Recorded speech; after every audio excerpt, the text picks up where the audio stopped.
Hey boys and girls, this is Ms. Ramsey. I am coming to you this week to discuss RI3, which is one of our anchor standards. And this standard asks you to look at the relationships between historical events, scientific ideas or concepts, steps and procedures in a text, and they want you to use language that pertains to time, sequence, and cause and effect. And we've looked at this standard because it's an anchor standard all throughout third grade. And this week, what we're going to do is we're going to take the language that we've learned because we've spent a lot of time over the past 9 weeks talking about sequence and cause and effect. We're going to take that language and apply it to a procedure. We've talked about historical events with our colonists. We've talked about scientific ideas with the dinosaurs. And now we're going to talk about a technical procedure. So I want you to think, what are some technical procedures that you know of? Maybe you don't know of any, and you're thinking, Miss Ramsey, I don't think I've ever heard of a technical procedure. Well, as you'll see today in our task, you and your family probably use technical procedures a lot more often than you even realize. So I want us to look at our I can statement, which is I can describe the relationship between a series of historical events. We can do that. We've done that with our colonists. Scientific ideas or concepts, we did that when we studied the dinosaur article. And now we're going to look at technical procedures in a text. And it would be remiss for me to do these lessons and thinking about wrapping up our third grade year without giving you some resources that you could take to fourth grade and use over the summer as you're reading. So I want us to think about making connections. So when you are making connections, you are finding the steps that led to the individual event or ideas. You're sequencing, you're putting things in order. This is a great graphic organizer for you to take a picture of and use all the rest of your years of school because it's going to allow you to take these texts that are about scientific ideas, historical events, or technical procedures and help you put them in order. Follow these arrows. So this would be first, second, third, fourth, fifth, sixth. You could even organize these straight across and they would be a timeline. But these are the things we want you to think about as you're making connections. How were the individuals affected? That's a question that a reader should be asking. You as a reader should always have this internal dialogue or this questioning mindset that makes you think about your reading. What connections between events or ideas can you find? You should ask yourself that. Summarize the stops and tell how one event influences another. So maybe if you're reading a chapter book about Sequoia, or you're reading a chapter book about World War I, I'm thinking about some fourth and fifth grade standards that you might interact with. You can stop after those chapters and ask yourself, how does this one event affect the next event? And you might have to read the next chapter to figure out what the event influenced. So this is a good anchor chart for you to keep as you move forward into fourth grade. Let's look at another one. So I've sort of grouped all of these together for you, and these are some different graphic organizers that we've sort of looked at. We've looked at Venn diagrams, we've looked at flowcharts, and we've looked at timelines or procedural steps. These are some things that you need to think about when you're reading scientific text. So when you're in the STEM lab with Mr. Slosky, or you are doing an activity in your classroom for STEAM, how do these concepts affect each other? How are they the same and how are they different? That's what you need to be thinking when you're thinking about scientific ideas. Similarly with historical text, you need to ask yourself, how does this event affect me today? Why do we learn history? Why is Miss Ramsey or Miss Williams or Miss Giac or Miss Watts or any of our teachers, why are they teaching us these historical ideas? Because it affects you today, and it's your job as a reader to decide how that affects you. And how did the event change history? So those are some questions that good historical readers think about as they're reading, and it helps you to really connect with what you're reading and even make it more interesting for you as you go along. The last one I want us to look at is procedural text. Think about which step you would do first. Would you, if you were teaching someone how to tie their shoes, would you tell them to put the shoe on, or would you tell them to unlace the shoe? What would be the first step? And what would happen if you skipped a step? I always think about the procedure of making a peanut butter and jelly sandwich. If I just told you, I need you to make me a peanut butter and jelly sandwich, I think that each of you would do it a little bit differently.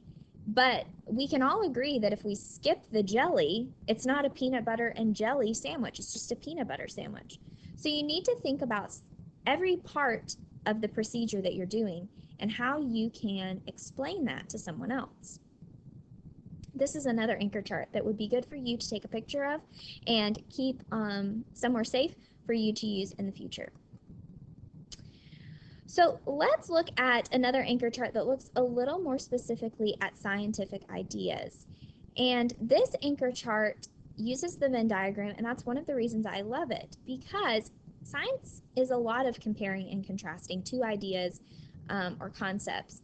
And you want to think about their similarities, but you also want to think about how they relate. That is going to help you answer your hypothesis. That's going to help you understand the process even more if you're doing an experiment, because if you change your variables, if you're doing an experiment for how a plant can grow and you're reading about this plant and all of the things that it can do, maybe you're planting a bean in a bag. I've seen those tons of places all over our school.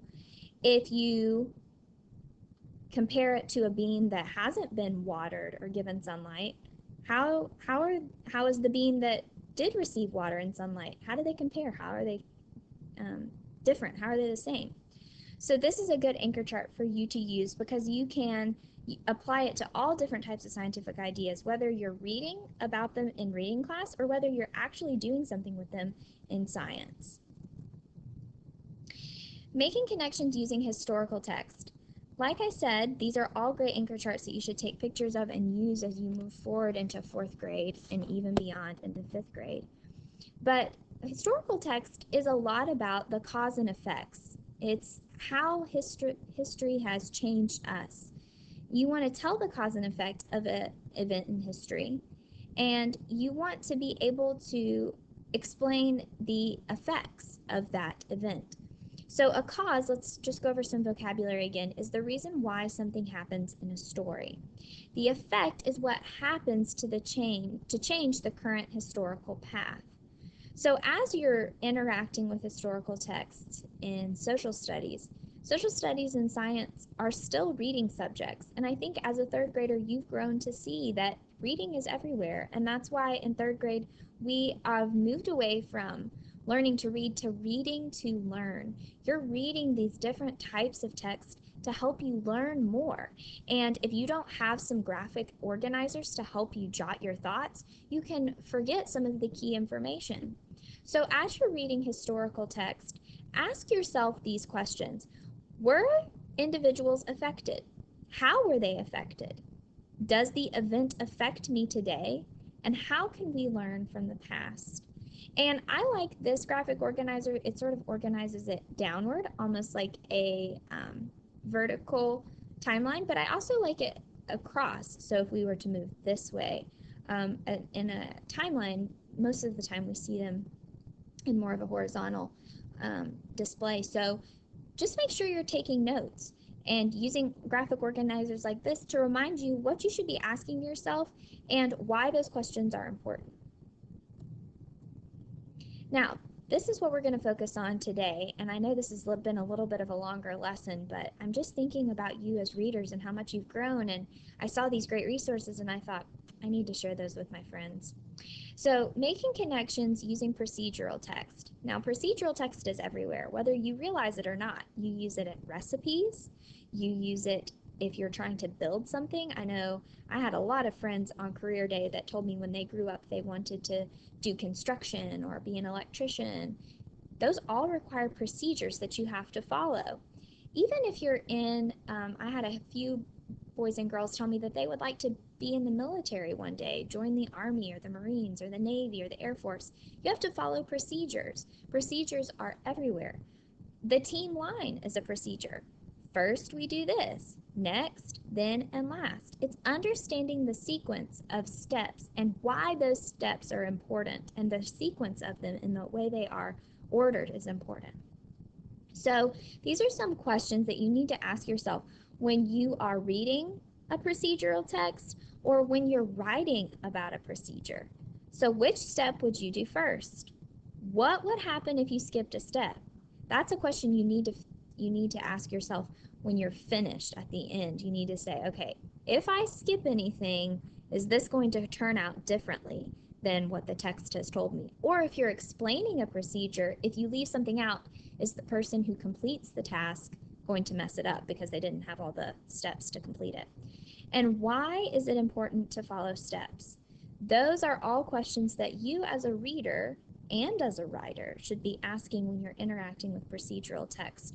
And I think, boys and girls, that you'll probably interact more with procedural text over this summer and definitely as a 4th and a 5th grader because you're becoming older and more independent. You're going to be helping out in the kitchen or building things around your house or fixing things up. Or maybe you have a younger brother or sister who needs some help with their homework. You're going to have to explain all the steps, and you're going to have to think about what should go first, what happens if you skip a step, and why it's important to follow the steps the way that they are laid out. So here's your task for today. I think this is really fun. I did this not too long ago, actually, when I was hanging out with some younger friends of mine, and we made homemade ice cream in a bag. And so I've given you this recipe. I'm going to read it to you, but then I want you to take this recipe and I want you to organize it in this anchor chart and answer these questions for your reading task today. And then I would absolutely love to see pictures, and I know your other teachers would as well, would love to see pictures of your ice cream in a bag, what your result was. So if you are going to do this, you are going to need these ingredients: 2 tablespoons of sugar, 1 cup of half and half, which is half cream and half milk. So you could do half a cup of cream, half a cup of milk. You could do half a teaspoon of vanilla extract. If you're making chocolate ice cream, you're going to need 1 and 1 tablespoon of chocolate syrup. You're going to need a Ziploc bag, a gallon size, a quart size. You're going to need 2 Ziploc bags, some ice, and some rock salt. And the instructions are below. And you're going to have to figure out how to take this and organize it into first, next, then, and last, and then answer these questions. Now, if you don't have these ingredients, that's okay. You can still do the task. If you have these ingredients and you finish the task, we would love to see pictures of your ice cream creation. But just know you're getting graded on your ability to complete this anchor chart using this recipe, not on your ability to post a picture of your ice cream. So the ice cream is a bonus. If you do complete it and you make the ice cream, we'd love to see it, but that's not how you get your grade. We want to see that you can use procedures correctly and that you can organize information from a procedural text. So that is what we are asking you to do today. If you have any questions, feel free to reach out to me, Ms. Giach, Ms. Kaiser, or Ms. Schwan, and we will be happy to help you.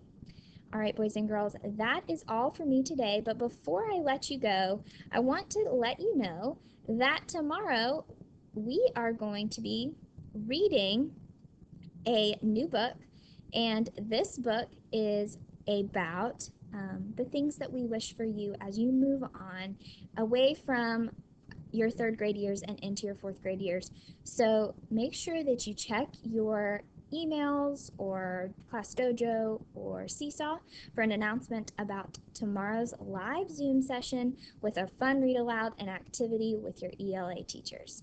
All right, boys and girls, I hope you have a great day, and I hope that you have some fun making some ice cream and completing this task.